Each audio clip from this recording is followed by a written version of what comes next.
here I need to give you a little bit of an introduction. When we say Avedas Havaya, Avedas Hashem Baruchnis.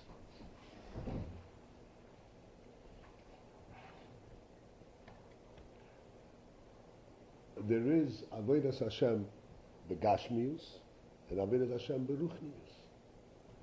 Begashmius, it means you do mitzvahs. It's all spelled out in Shulchan Aruch.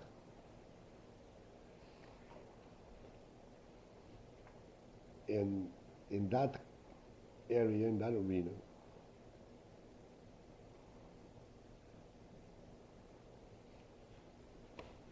you recognize Hashem. Let's say a person eats.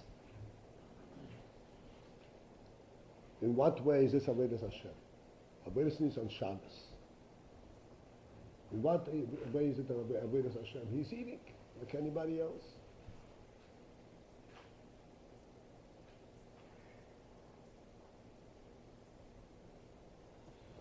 Where is the Avodas Hashem involved?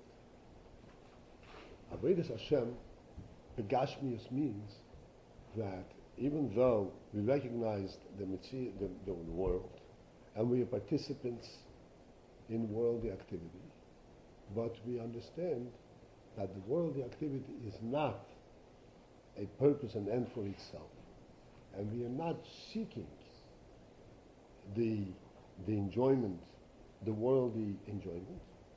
We are doing we are doing the worldly activity because we recognize that actually this world is Hashem's creation. It was created by Hashem. And like the Rambam says, at the most fundamental level, the Rambam says that the goof, the human body, as Jewish body should be healthy and well, is Avodas Hashem. Because Hashem wants us to be healthy and well, so that we'll be able to do mitzvahs. In other words, we recognize the reality that we're relating to, the primary reality, is the Gashmi. Except we know that the Gashmi is subservient and was created by Hashem, and therefore we utilize the Gashmi in that context, in that purpose. Avodas Hashem Haruchnis is a completely different thing. There it means... Is it something different? Is Avodas Hashem Begashmius, you say? Right. Here it says Avodas Hashem Havaya Haruchnis. Avodas Hashem Haruchnis. Haruchnis means this is where one recognizes Hashem and wants to relate to Hashem, not through any kind of physical activity, but a direct relationship with Hashem. How can a human being have a direct relationship to Hashem? He doesn't see him. He can't touch him. What does it mean he has a direct relationship to Hashem?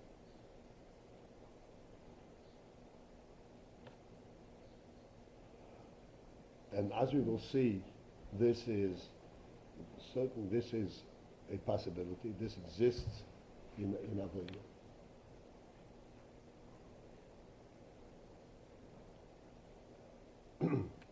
And primarily, this relates to the aspect of Ratzon. This is where one fully, truly recognizes the inyan of Elokus in Ratzon.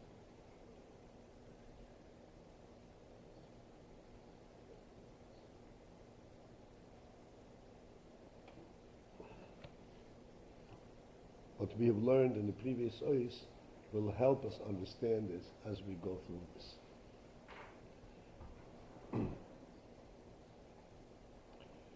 V'hine, behold, Iker ho'avoidahu, the principle of avoida is bekoyach ha'rotzon. It is in the faculty of rotzon. Sheyiyeh retzoynoi v'cheftzoi be'elokus. And what is the Aveda consist in? The Aveda consists in getting to the point where his rotzoin, what does he really want? He really wants elokus.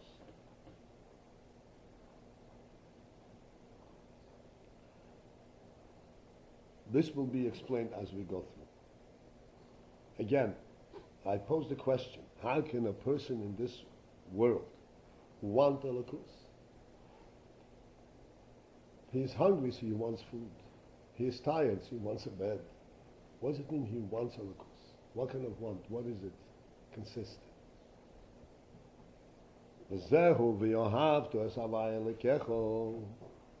And this is the meaning of the pasuk. V'yohavta savai elekecha. What does it mean? V'yohavta? V'yohavta, you should love Havaya. What is the principle of love Havaya? How do you love Hashem? V'shoyresh ahavahu ova. The root word of the word ahava, the root of the word ahava is ova. And ova is loshen rotzin. It means to want. How does one want elokus? Vehu, and that is shebo alidei ha'hizboinonus b'havaya echot. And this comes through as a result and through the effort of his bononus in the principle of Havaya Echod, of Hashem Echod. That's why it says Shema Yisrael Hashem Elokeinu Hashem Echod v'Yahavta, which means the v'Yahavta is the result of the recognition of Hashem Echod. What is the Hizboinonus in Havaya Echod? What does one recognize in Hashem Echad? So this is a principle in Chassidus. Chassidus explains that when we understand the word Hashem Echad, it does not mean that Hashem, that there is only one Hashem, that there aren't many gods. That is not in Shema Yisrael. That is folly altogether. Hashem Echad means to say that Hashem is Echod. This is the only thing there is. This is the real Echod. This is the real unity in all that exists. This is Hashem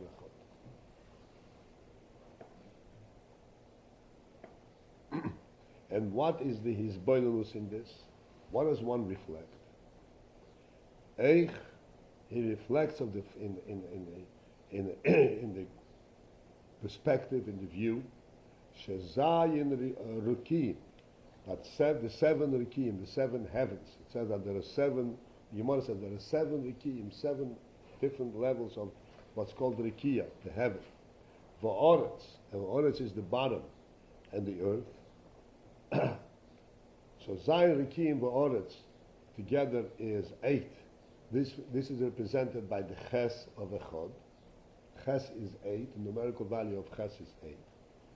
The Daled Ruches O'Elam, and the 4 sides of the world, 4 directions of the world, that is represented by the letter Daled, which is 4.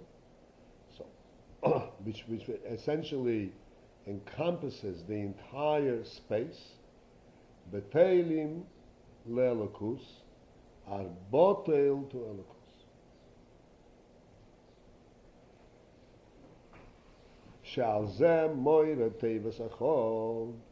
This is what the word echod indicates. Shehaches v'dalet, where the ches and the dalet, which ches is 8 and dalet is 4. Hein zayin rikim v'oretz. This is a representative of the 7 rikim on oretz. The dalet ruches o'elam, and the 4 sides and directions of the world. This is the Ches and Dalet, u'beteilim la'alef, and they're all botel to the Aleph, which is Aluf Shalem. He is the Aluf, he is the master, and he is the principal presence of the world.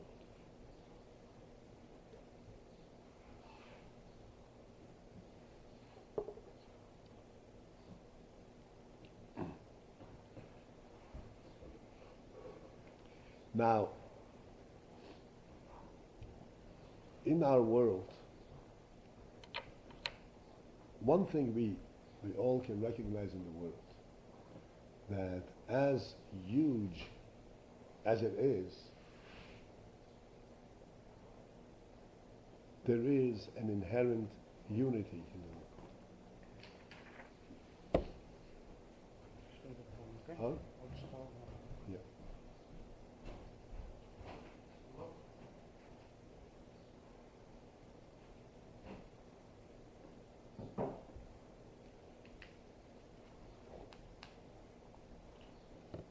This book occupies a certain space, 5 inches across, 8 inches up, whatever it is. Now, each spot of space is a separate entity.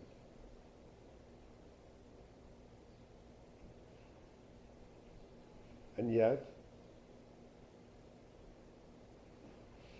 there's a book here that occupies many spots of space.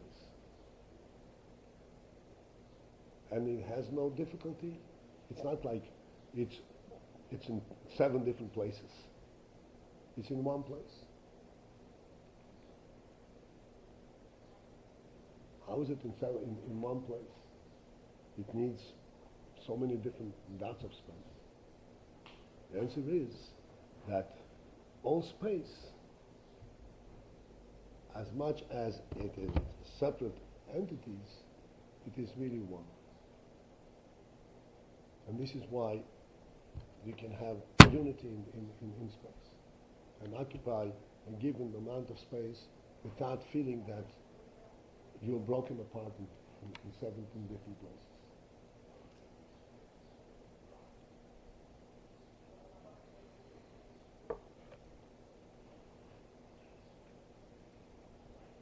What is the basis for that unity? Why is it all one? The basis for the what? For that unity. If each piece of existence is an existence unto itself, how is there such unity? What does this show us if we reflect on it? That all the existence and individual pieces of existence, really, they are what we call botel. They are null. Give me permission to stay. The phone keeps cutting out, so you didn't hear me telling him I have to wait till it came back in. I don't want to hang up on him. They won't regret it. Huh? They won't regret it. He's happy that I told him that I'm going in the middle of the class.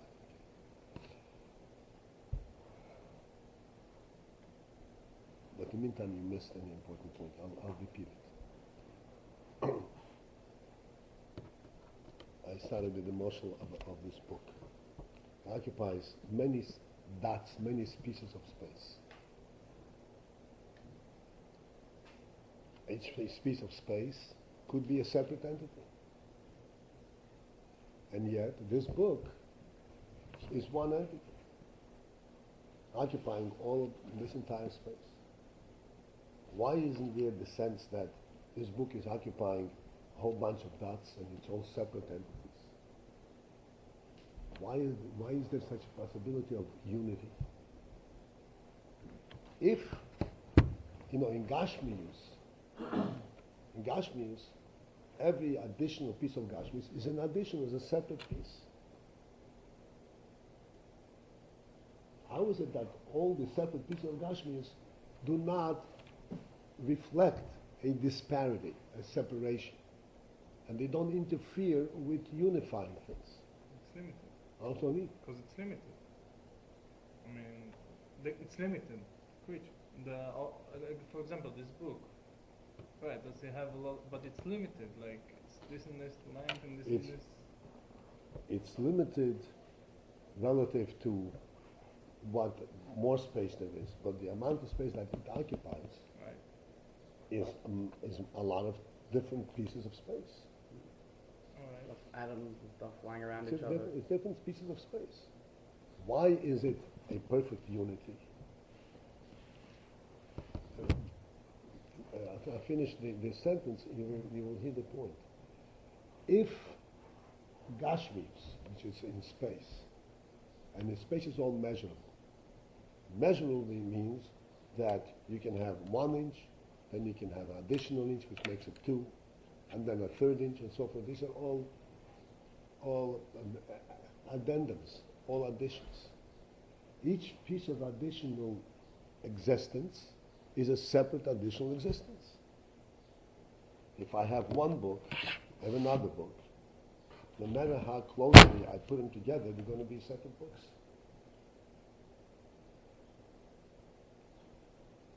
So why is it not true in everything? Why is it not true in space itself?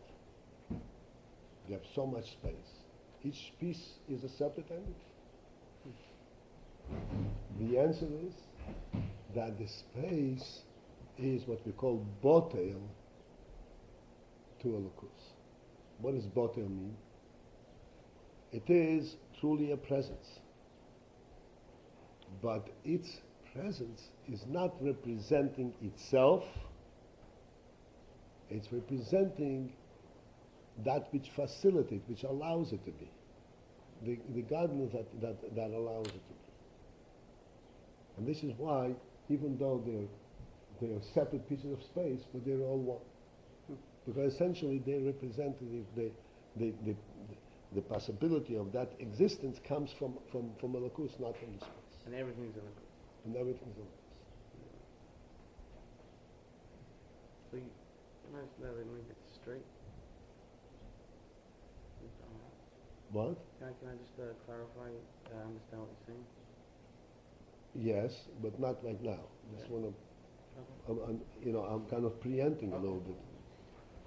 So the concept of being botel to Elokus, which means that the space is not in any which way fighting, announcing, I'm here, and you're taking up my room. Space is not in any which way objecting, why is this book in here? You're taking up my room. Why? Because it is space itself is the basis of space itself is the Ratzon Hashem, is the Rebishter Hashem. Therefore, space has no say in the matter of what's going to be there and who's allowed to be there and who's not.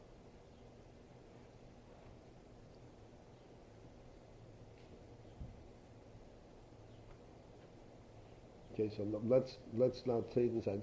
You'll have a chance. Like I said, I'm preempting. No problem.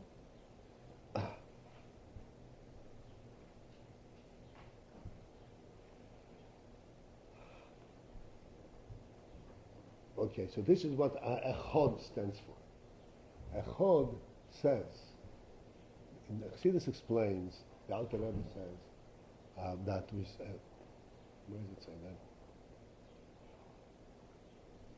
It's not in Tanya. The Alter, it's explained that we say Hashem Echod, not Hashem Yochid. Why do we say Echod and not Yochid? Although in principle, we want to say the same thing. Like I said before, Hashem Echod does not mean that there is only one God. It means that there is only one thing, which is God. And everything is bottled to this godliness. That's Echod. Yochid also means the same thing. He is the only thing there is. The difference between Yochid and Echod is that when you say Yochid, then there is no room for space. There's no room for mokum. Mokum, space, consists of multiple pieces. That's what mokum is. Up, down. And the same thing in Zman, in time. Time consists of past and present. If there is no past and present, there is no time. Something that does not experience any change from past and present is not within the realm of time. And the same thing in space. What is in space, that which has an expanse more than one nakuda.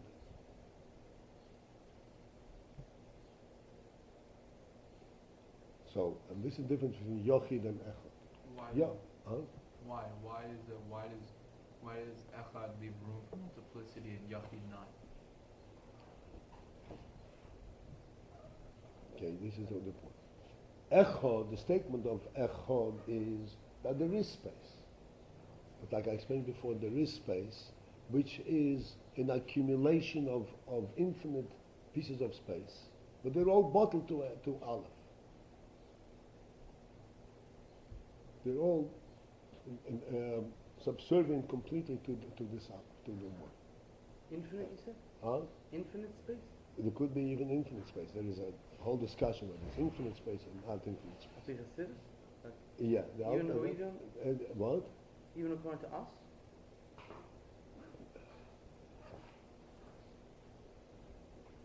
There is a minor where the Rebbe speaks, the Frierdiker Rebbe speaks about space beyond space.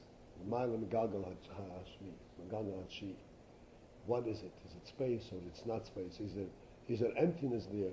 It's a whole thing. But space per se, we don't speak of space in terms of, okay, it starts here and ends here.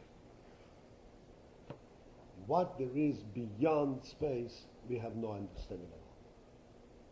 So therefore, from that perspective, space goes to infinity.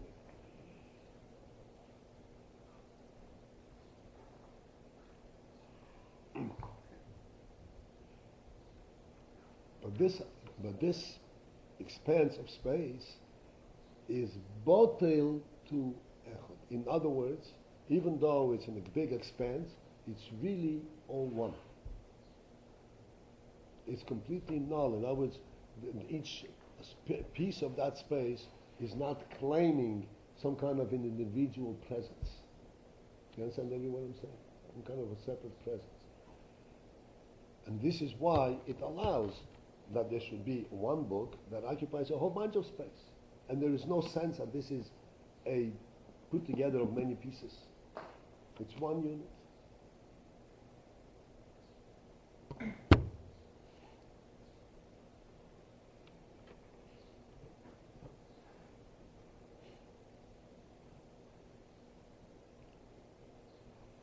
Yochid, on the other hand, is not speaking in terms of space at all. There is no expanse in Yochid.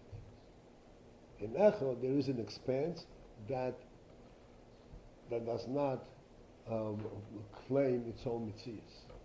In Yochid, there is no expanse at all. What is an expanse? Spread. How could it be by Echad and not by Yochid?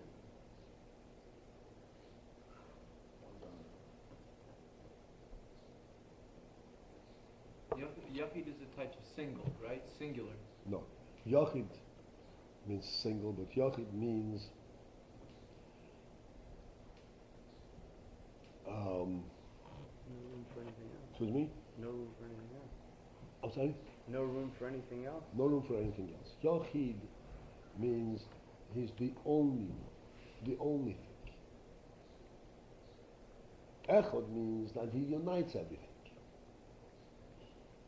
which ultimately means he's the only thing there is. But his unity is expressed through multiplicity.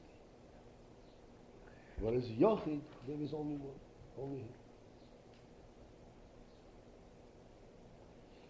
From the perspective of Echad, you could say there is a whole big world, but it doesn't interfere with his unity because it's all bottled to him. From the perspective of Yochid, he can't even speak in terms of our world.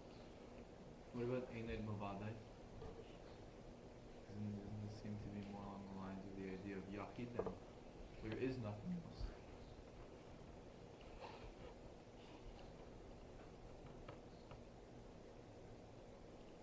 Ein Oid Milvadai also says that there is nothing that extends beyond his presence.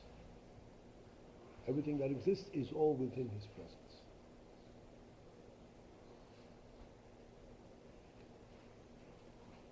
But, in other words, it's like saying that without him there is nothing, but with him there is a whole world.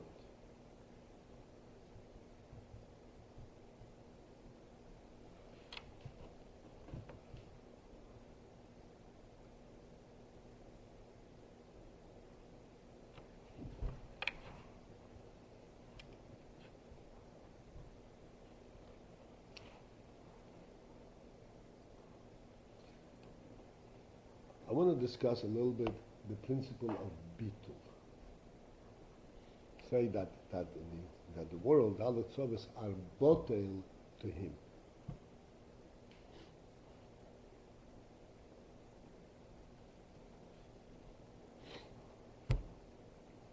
Bitul means that the object is there. Because if it's not there, then it's not. There is nothing to be mavad. It's there, but it is but.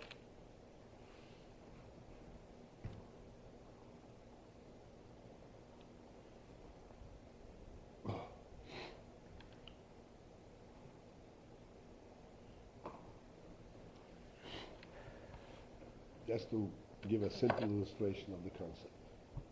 If I'm holding up this watch, and this watch is now in mid-air,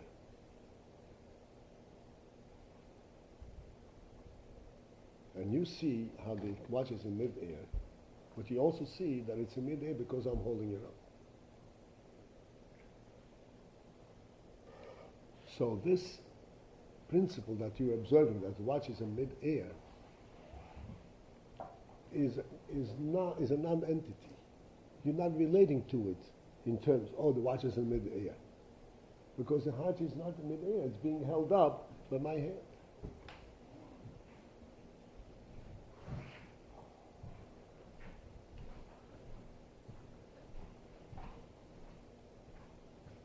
So that this phenomenon, that the watch is in mid-air, is completely bottled.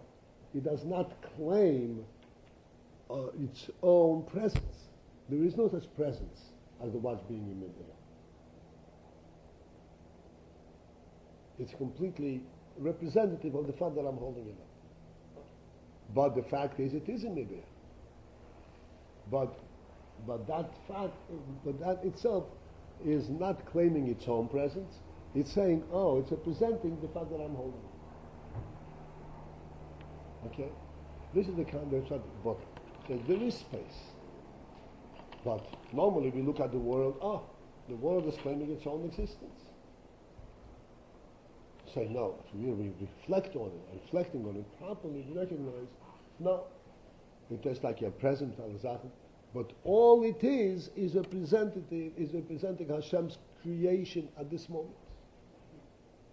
And in itself it's completely bottled. It's not representative at all of itself. So while it exists, it actually represents the creative activity of the nature.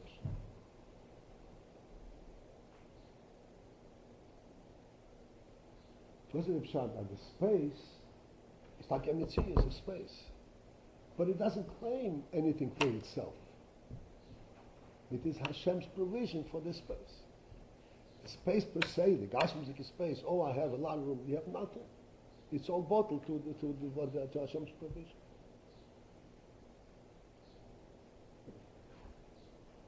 This is the principle of the Hizbonanus of Hashem Echad.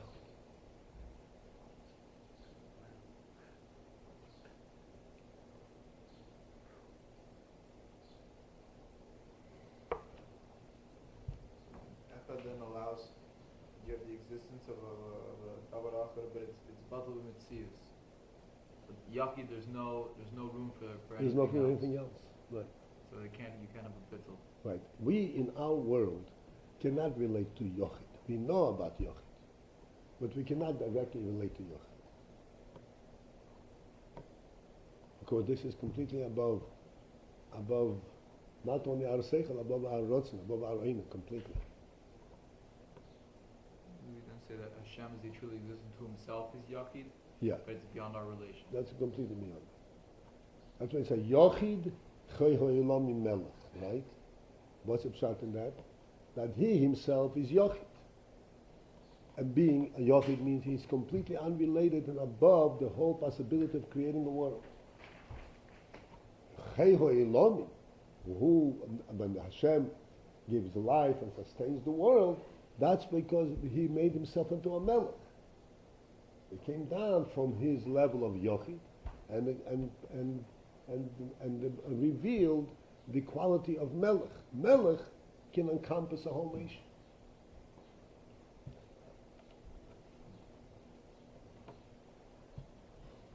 This we say in davening, Melech Shama. Right? You're familiar with this word.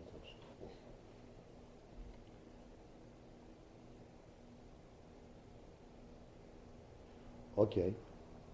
V'hainu. 1 second. Yeah. Melech is the idea of Yachid? No. Melech is on the contrary. Melech is a Melech Blayam. A Melech relates to Nefrodim, relates to a space. Yochid is Yochid. But Melech is able to relate to grasp- Chei Ho'ilam, to worlds. but it grasps everything. It's over everything. It encompasses a lot. Unlike normal materials of space or whatever. No. The posik, the lashon in davening is Yochid Chei Ho'ilam Melech. What is the meaning of these words?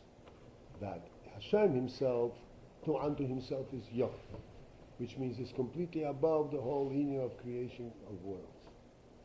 Chei Ho'ilam, but then he is also giving life and creating worlds. That is from his aspect of Melech. Which is Echad. Huh? Which is Echad. Melech is Echad. Melech is the principle. The whole thing. Yeah, he's a Melech. He's a Melech. Melech has a nation. Has a nation and an expanse of space and people.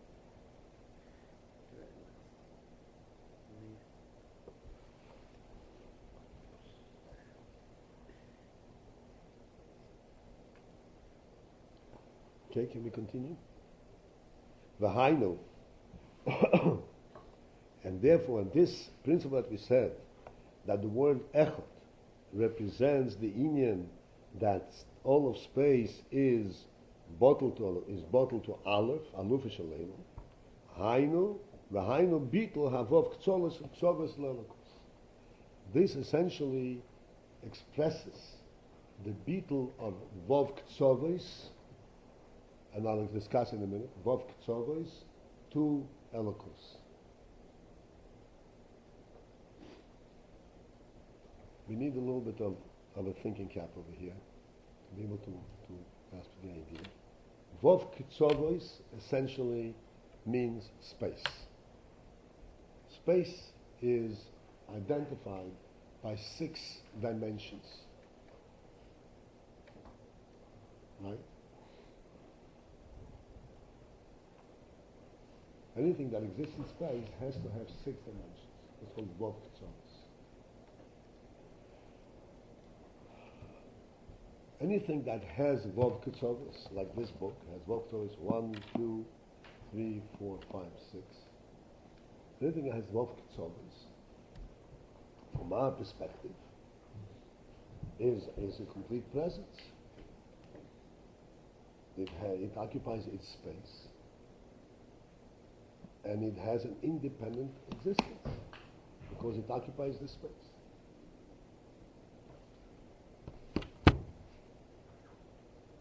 Echad says that the Vov Ktsovis, like we said, Aleph Ches Dal, the Ches and the Dalet, which is the Vov Ktsovis, are bottled to Elokus. What is Elokus? Elokus is beyond Vov Ktsovis. Elokus is not space. Space is a created being, something that is a composite of, as you said, of 6 sides. Elokus is the absolute truth of existence. prior to any creation.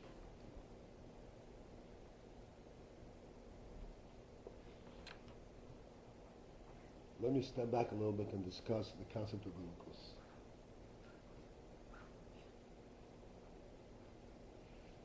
The concept of Elokus we can only understand in the negative, because we understand only our mind can only relate to something which is within space. Now, because in our brain, we're limited to spatial concept. Elokus is beyond the worldly existence, beyond space. Therefore, when we speak about Elokus, we have to speak only in terms of the negative. We will identify the limits of world, and then we'll be able to speak of Elokus from that, starting from that point.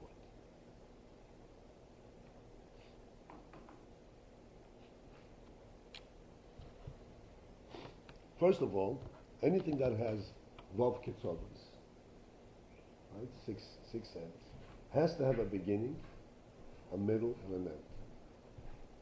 It has to have a beginning. Elokus doesn't have a beginning. Can we conceptualize something that has no beginning? We cannot conceptualize anything that has no beginning. There already, our capability of understanding is lost. We didn't get very far. I'm sorry? We didn't get very We far. didn't get very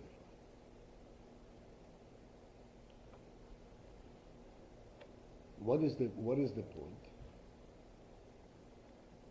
The point is that even though the Vav Ketzovis, they have a beginning, they have a Metzius, you have to understand that in their presence, as they exist, they are really representative of the fact that that which does not have a beginning creates it. That gives it a real presence. Otherwise it wouldn't exist. It's really bottled to Elokus, it's bottled to that which is not within the realm of space or time. This is what makes it possible for it to exist. Where is all existence coming from? If all existence has a beginning, so where does it come from? It comes from that which doesn't have a beginning. And it all is representative, essentially, with that which does not have a beginning. It's bottled to it. What? He's enjoying it.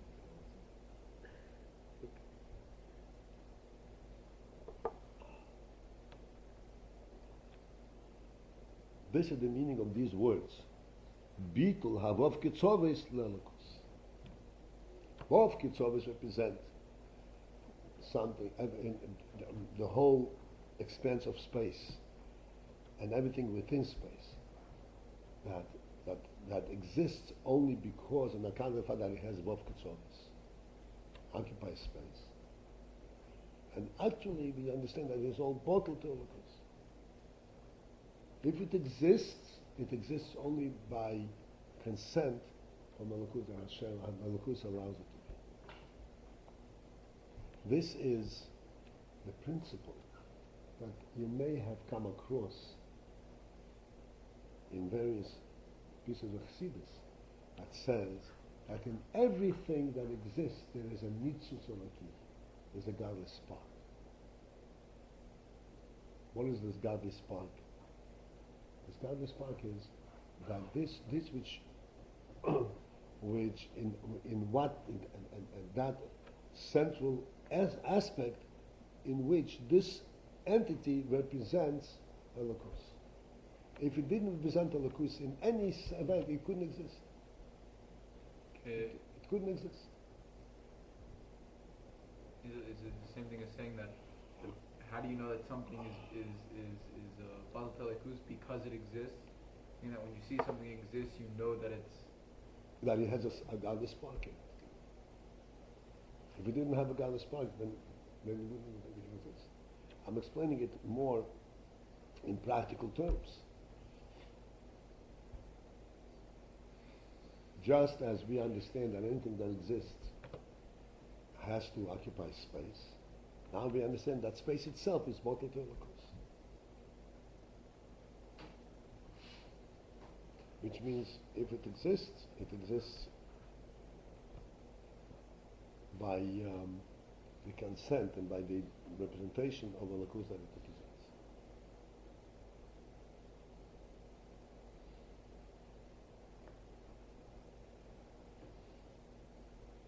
This is the amazing thing, that klipa also exists. How can klipa exist? It's opposite of a lakus. But a lakus allows for klipa. Ultimately, klipa has to be nisbarer, and the klipa aspect of it has to be eliminated and show the inyan holoki. What is the elokus aspect of klipa? No, but in what way is it elokus?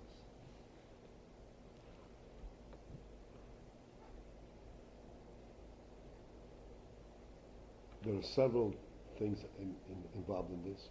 One is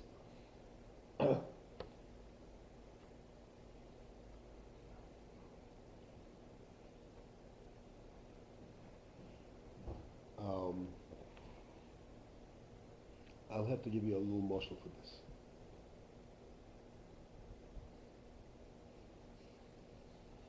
You have an individual, a person, I'll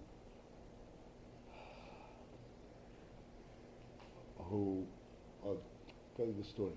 A story from Rabbi Melech Nizensk. Rabbi Melech is a Talmud from the Maggid. He was the Alter Rebbe's contemporary. Actually, he was older than the Alter Rebbe. It's not the brother of Reb Zusha. The brother of the older Rebbe of Reb Zusha. So the story goes, it's a very big. Eli Melech. Nizensk, from the city of Nizensk. So the story is that somebody went into a Misnagdish yeshiva, and he sat there, and he saw that the Melech Sefer, the Melech, and Naim Ali Melech, a sefer from Reb Melech, was lying on the floor under the bench. So he noticed the sefer. People over there noticed that he noticed the sefer, saying, "Do you know anything about the author of this book? What do you say about it?" So he says, "Look, I have very little understanding in the author of this book. I can tell you one thing. If you took him himself, not his book, and put him under the bench, he would also lie there quietly. He would also accept. What's the point? Someone whose mitzius consists in being recognized, when you throw him under the bench, he has to resist. You're nullifying my whole presence. The Melech's presence cannot be nullified. If you throw him under the bench, he still continues to do his own thing. He's Avodas Hashem, he's his bonus, and he's Avodah. You haven't done anything. You can't break him, because his presence is of such a level of truth that it cannot be destroyed.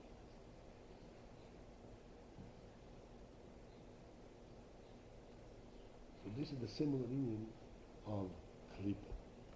Klipa represents the union that the Lakus is not limited to being recognized.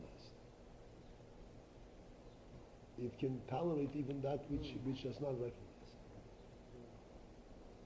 That's the point of it? This is what Klippas represent. That's why it says that Klippa actually represents a higher Inyan Elokus than Kedusha. That's why Esau, it says Esau has a higher Sheresh than Yankiv. And that's why after you Mevare the Klippa, you have a higher oil than if you had without. How does the Mitzvah of Klipa, how is this similar? Can you repeat how is this like the idea of Eli Melech, how his existence is not giving about his existence and putting him under a bench because his existence isn't to be recognized? You cannot destroy it. You cannot, so to speak. There's nothing that that actually nullifies it. Mm-hmm. So the similar thing when you say you have a klipa. Klipa should, that it nullifies kedusha. Says no, it doesn't nullify. The Rebbe allows it to be. He can tolerate even klipa, even though it's something that he despises. It's against him. He can tolerate it. And ultimately, the purpose of that is to be mevarer and to reveal the inyan holocaust that is higher than Giluim, it's called. Atzmos. This is a whole Torah Shleima in itself. The point which I'm bringing out is everything is bottled to holocaust. And thus, anything that exists must have a nitzvah halakhi that gives it sustenance. Which means, essentially, in our terms, in simple terms, it has to have some redeeming factor in which it actually represents holocaust. In a hidden way, in an open way, but there has to be some kind of redeeming factor.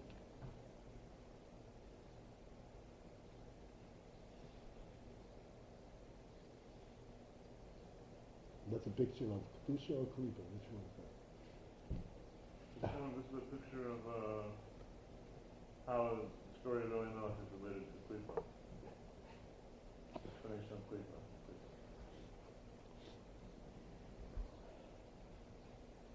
Okay. I don't know if it's Kedusha.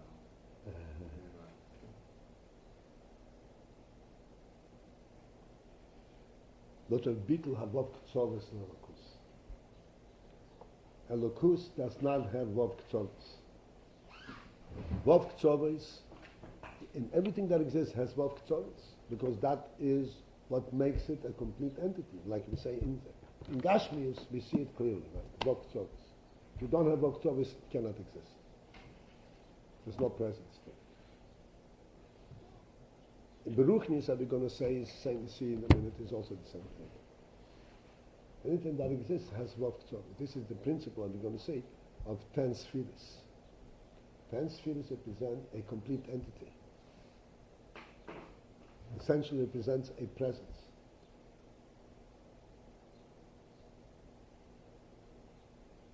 Elokus is above this whole thing. And everything that exists is bottled to Elokus. And it doesn't have the limit of having Vav Ktsovis. But its presence consists in the fact that something is recognizably existent.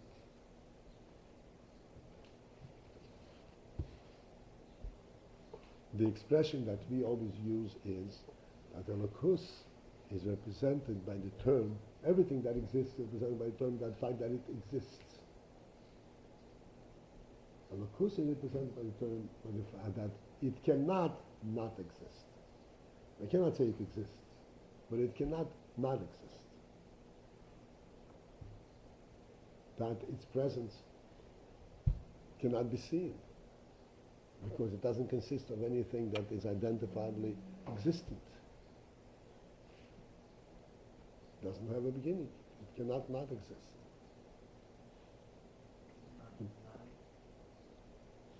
Anything that exists in Vav Ktsovis can exist and not exist. Mm-hmm. It exists, its existence consists in the fact that, oh, I'm telling you, I'm here. Look at me.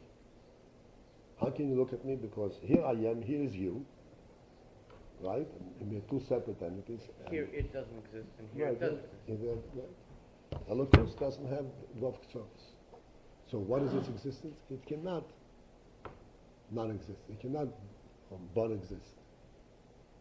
It's a different kind of existence. This is what's called the first being in the Rambam. What was it called? The first being. Oh. You could call it the first? That's what the Rambam calls it the first. Motzu Rishon. It doesn't have a beginning. Motzu Rishon. A primary being. Motzu Rishon, primary to everything that exists. Something that exists before everything else exists. Call it first? I mean, And not first in terms of first and second. right. primary, I mean, before everything. The thing. Huh? The thing. Nothing.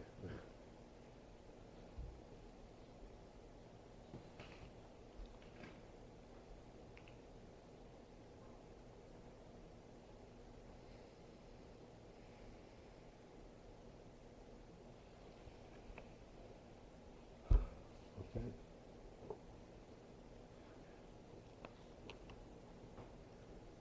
So we discussed Vav Ktsovis, discussed the principle of bottle, of beetle,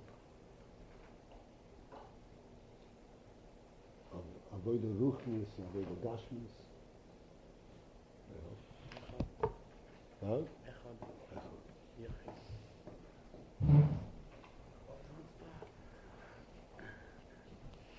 That was my birthday present. Klipa, we'll talk about Klipa.